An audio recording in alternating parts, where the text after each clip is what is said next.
नमस्कार दोस्तों, आज की वीडियो बहुत ज्यादा इंटरेस्टिंग होने वाली है बिकॉज आज हम डिस्कस करने वाले हैं चाइना और ताइवान के बारे में। देखो, चाइना ने अपने प्लान क्लियर बता दिए हैं कि वो ताइवान को आज नहीं तो कल इन्वेड करने वाला है। ये बात ताइवान को भी पता है कि चाइना जो है आज नहीं तो कल ताइवान पर हमला जरूर करेगा। तो अब इस वीडियो में हम क्या देखने वाले हैं ना, हम देखेंगे कि ताइवान की क्या स्ट्रैटेजीज हैं जिससे वो चाइना के इन्वेजन को रोक पाएगा।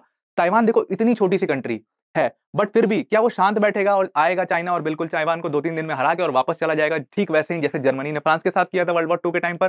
तो ऐसा बिल्कुल भी नहीं है। आज के जियोपॉलिटिक्स में, प्रेजेंट डे जियोपॉलिटिक्स में इतना इजी नहीं है कि आप किसी भी कंट्री को यूं ऐसे टुकड़ों में हरा दो, चुटकियों में हरा दो और वापस आ जाओ और चाय नाश्ता करो घर पे बैठ के।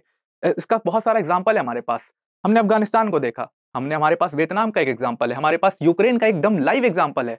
ठीक है, तो ये सारी एग्जांपल्स, ये सारी कंट्रीज का एग्जांपल क्या है कि अगर आप छोटी कंट्री भी हो ना, तो ऐसा नहीं है कोई भी बड़ा सुपर पावर या कोई बड़ी कंट्री आपको आएगी, आपको क्रश करेगी 3-4 दिन में और बिल्कुल वापस चली जाएगी। तो it is not that easy. तो इस वीडियो में हम यही देखने वाले हैं कि ताइवान की ऐसी क्या स्ट्रैटेजीज ताइवान ने बिल्ड करी हैं जिससे वो चाइना के इन्वेजन को रोकेगा। But before starting the video, एक बहुत बड़ी अनाउंसमेंट है दी आईएसएफ टीम की तरफ say that the ISF team has launch इस अचीवर्स बैच, और इस अचीवर्स बैच में ऑल ओवर इंडिया से 100 स्टूडेंट्स को पिक किया जाएगा स्कॉलरशिप टेस्ट के बेसिस पर।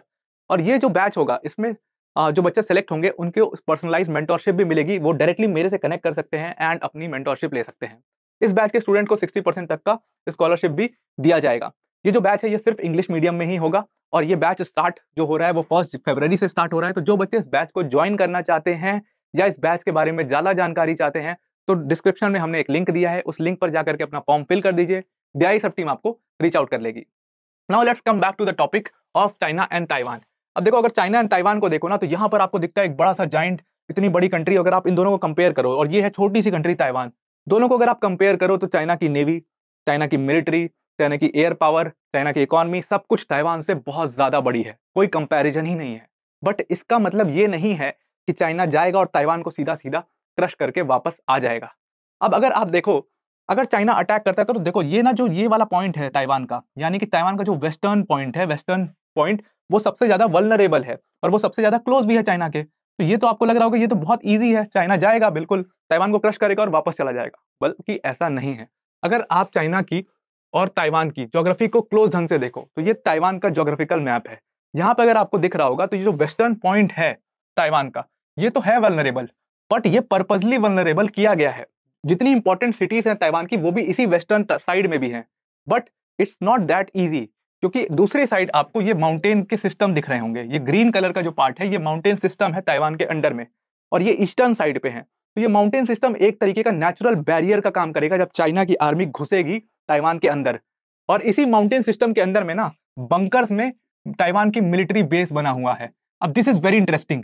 अब आप सबको पता है कि अगर किसी कंट्री पे आपको कब्जा करना हो ना, तो आप उसकी मिलिट्री बेस पर अगर कब्जा कर लो तो वो कंट्री ऐसे ही सरेंडर हो जाती है। जैसा कि पाकिस्तान के साथ हुआ 1971 वॉर में, इंडिया पाकिस्तान का जो युद्ध हुआ था, उसमें बांग्लादेश के पास जो आर्मी लड़ रही थी पाकिस्तान की, उसको कट डाउन कर दिया गया था रेस्ट ऑफ द आर्मी से, और इसीलिए 93,000 सोल्जर्स को वहां पर सरेंडर करना पड़ गया, क्योंकि उनके पास सारे सप्लाईज कट डाउन हो गए थे, तो उनके पास गोलियां नहीं बची थी लड़ने के लिए, इसलिए उन्होंने सरेंडर कर दिया।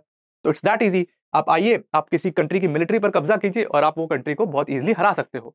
तो इसीलिए ताइवान की सिंपल स्ट्रैटेजी है, उन्होंने अपनी मिलिट्री बेस को इस माउंटेन सिस्टम के अंदर बंकर्स में बना रखे हैं, ताकि चाइना जब अटैक करे उनके ऊपर तो उनका मिलिट्री बेस तक पहुंचते पहुंचते उनके जो एलाइज हैं वो आ जाए उनके हेल्प करने के लिए। तो दो स्ट्रैटेजी, एक तो मिलिट्री बेस और ये नेचुरल बैरियर की तरह काम करेगा उनका माउंटेन सिस्टम। दूसरा कि उनको ना सर्वाइव करना है सिर्फ, ठीक है, वो सर्वाइवल उनकी डिफेंसिव स्ट्रैटेजी है, ऑफेंसिव नहीं है। डिफेंसिव स्ट्रैटेजी मतलब कि उनको सर्वाइव करना है till their allies come in and help.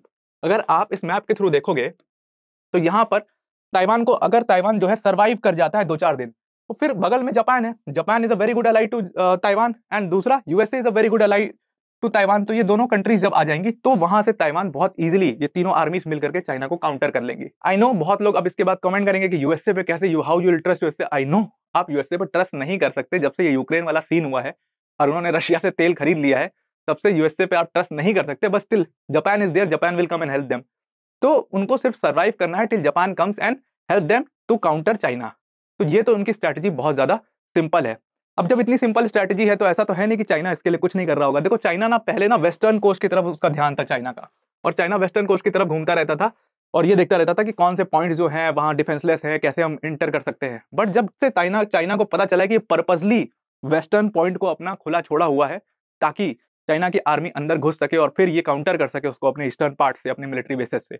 तो चाइना ने क्या किया, चाइना ने 2022 में एक बहुत बड़ी एक्सरसाइज कंडक्ट की। ये जो रेड वाला पार्ट दिख रहा है ना आपको, ये चाइना के शिप्स हैं और इन्होंने ताइवान के पूरे आइलैंड के अराउंड इस ब्लॉकेड सिस्टम बनाने का सोचा है कि इस ब्लॉकेड सिस्टम से हम क्या करेंगे, पूरे इस आइलैंड को ब्लॉक कर देंगे ताकि कोई अलाई हेल्प पहुंच ही ना पाए ताइवान तक। और फिर हम यहां से अपने, क्योंकि इतना क्लोज है ना प्रॉक्सिमिटी में, तो फिर हम यहां से इनको बॉम्ब करके इनको बिल्कुल बर्बाद कर देंगे। ऐसा चाइना ने स्ट्रेटजी बनाई उस ताइवान की स्ट्रेटजी को तोड़ने के लिए। China is a very smart country, but then comes in another help for Taiwan. अब इसके लिए इस ब्लॉकेड को तोड़ना ताइवान के लिए कैसे इंपॉर्टेंट है और कैसे तोड़ेगा ताइवान इस ब्लॉकेड को। अब आप देखोगे इस मैप के थ्रू तो आपको यहाँ छोटा सा एक आइलैंड दिख रहा होगा, ये है फिलीपींस और यहाँ पर किसका बेस है, यहाँ पर है बेस यूएसए का। और यूएसए जो है बिना वॉर जोन में जाए, क्योंकि इतने क्लोज प्रॉक्सिमिटीज में है ये तीनों आइलैंड्स कि आप बिना वॉर जोन में गए हुए आप रिमोटली वॉर जोन को एक्सेस कर सकते हो, यानी कि उन शिप्स पर डायरेक्ट अटैक कर सकते हो। ये जो ब्लॉकेड बनाया हुआ है इन शिप्स पर आप डायरेक्टली यहां से अटैक कर सकते हो। और यहां से अटैक करके जब आप यहां से एक फ्रंट खोल दोगे और दूसरे साइड से जापान एक फ्रंट खोल देगा, तो चाइना अब 2 फ्रंट्स पे बल्कि 3 फ्रंट्स पे वॉर लड़ रहा होगा, एक इस फ्रंट पे, एक इस फ्रंट पे, एक इस फ्रंट पे। एंड देन चाइना को काफी वक्त लग जाएगा और जब ये लोग सारे कंसोलिडेट हो जाएंगे ना एक साथ, जापान, यूएसए एंड ताइवान, तीनों फोर्सेस मिल जाएंगी, तब चाइना को कहीं ना कहीं बैक स्टेप लेना पड़ेगा। And this is what Taiwan strategy is all about. ये ताइवान की स्ट्रेटजी है। ताइवान की सिंपल स्ट्रेटजी है जापान वाली, जो जापान ने यूएसए के अगेंस्ट में बनाई थी वर्ल्ड वॉर 2 में, कि आप आ जाओ, हम तो हैं छोटी कंट्री, हम हैं weak, but we are not that weak जितना आप अंडर एस्टिमेट कर रहे हो हमको। इतनी कैजुअलिटीज हो जाएंगी आपकी कि आपको खुद ही पीछे हटना पड़ेगा। जैसा कि यूएस को एटम बम गिराने की जरूरत क्यों पड़ गई जापान के अंदर, ये सोचने वाली बात है ना, क्योंकि उनके मिलियन से ज्यादा सोल्जर, 1 मिलियन से ज्यादा सोल्जर्स उस आइलैंड पे मर गए जो जापान मेनलैंड के अंदर भी नहीं था। जापान मेनलैंड के बाहर वाले आइलैंड पे, साइपी के आइलैंड पे उनके 1 मिलियन से ज्यादा सोल्जर्स मर गए। और वहीं यूएस की जो है हालत खराब हो गई, हालत टाइट हो गई कि जब जापान मेनलैंड के हम अंदर भी नहीं गए तब हमारे 1 मिलियन सोल्जर्स मर गए हैं, तो अगर हम अंदर जाएंगे तो हमारा क्या हाल होगा। तो वही सेम स्ट्रैटेजी ताइवान की है और आई होप आपको ये ताइवान की स्ट्रैटेजी समझ में आ गई होगी। बहुत सारे लोग अभी चाइना की स्ट्रैटेजी बताने लगेंगे मुझे। देखो, this is point of view of Taiwan, Taiwan का पॉइंट ऑफ व्यू है ये ताइवान जो है वो अपनी स्ट्रैटेजी ऑन मीडिया, जो ताइवान की मीडिया है वो बता रही है, जो ताइवान के जो मिलिट्री जनरल्स हैं वो लोग आकर के बता रहे हैं।